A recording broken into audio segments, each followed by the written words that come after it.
Oke, Assalamualaikum warahmatullahi wabarakatuh. Sekarang saya akan menjelaskan tentang sejarah dan letak Kerajaan Banten. Oke, langsung saja kepada yang pertama, yaitu sejarah Kerajaan Banten. Pada tahun 1552, ditunjuklah putra Sunan Gunung Jati sebagai penguasa Banten. Sedangkan putra yang lainnya, yakni Pasarean, ditunjuk sebagai raja di Cirebon. Jadi, pada awalnya, Kerajaan Banten merupakan wilayah kekuasaan Demak, namun setelah tahun 1552, Maulana Hasanuddin melepaskan diri dari bayang-bayang Kerajaan Demak dan menjadi kerajaan yang mandiri. Yang kedua, yaitu letak Kerajaan Banten. Secara geografis, Kerajaan Banten terletak di Provinsi Banten. Wilayah kerajaan ini meliputi bagian barat Pulau Jawa, seluruh bagian Lampung, dan sebagian wilayah di bagian selatan Jawa Barat. Ada beberapa raja terkenal di Kerajaan Banten. Yang pertama adalah Sultan Hasanuddin. Sultan Hasanuddin merupakan raja pertama Kerajaan Banten dan anak dari Sunan Gunung Jati.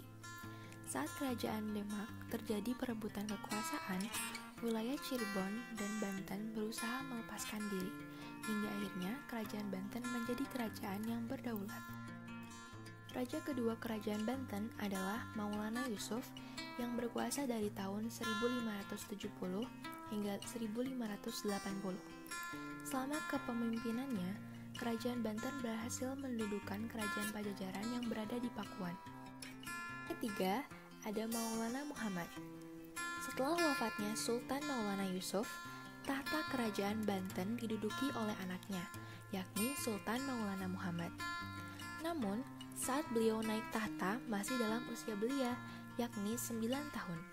Sehingga tahta kerajaan dipegang oleh Mangkubumu Jayanegara, hingga beliau berusia cukup dewasa, yakni 16 tahun. Saat pemerintahan Sultan Maulana Muhammad, Kerajaan Banten menggempur Kesultanan Palembang yang didirikan oleh Ki Gendeng Sure. Yang keempat yaitu Pangeran Ratu.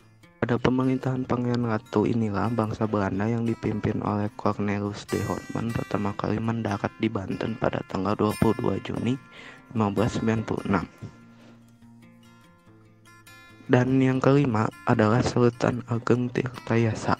Dalam masa pemerintahan beliau inilah Kerajaan Banten mengalami kemajuan yang pesat. Bahkan Kerajaan Banten menjalin hubungan dengan negara luar seperti Monggol dan Turki. Walaupun begitu, beliau tidak mau bekerja sama dengan Belanda. Masa keruntuhan Kerajaan Banten. Masa keruntuhan Kerajaan Banten terjadi saat pemerintahan Sultan Ageng yang mengalami perselisihan dengan anaknya Sultan Haji atas perebutan kekuasaan. Hal ini yang mulai dimanfaatkan oleh VOC. VOC lebih memihak pada Sultan Haji sehingga Sultan Ageng harus pergi ke arah pedalaman Sunda. Tetapi pada tahun 1963 Sultan Ageng berhasil ditangkap dan dipenjarakan di Batavia. Penyerangan Banten terjadi saat pemerintahan Sultan Muhammad bin Muhammad Muhyiddin Jainus Salihin. Penyerangan tersebut terjadi karena Sultan menolak memindahkan ibu kota Banten ke Anyer hingga tahun 1813 Kerajaan Banten runtuh dan dipegang oleh Inggris. Oke guys, jadi sekarang aku mau nyeritain ke kalian tentang peninggalan apa saja sih dari Kerajaan Banten. Yang pertama adalah Masjid Agung Banten. Masjid ini terletak di Desa Banten Lama, Kecamatan Kaseman. Keunikan yang dimilikinya adalah bentuk menara yang mirip seperti mercusuar.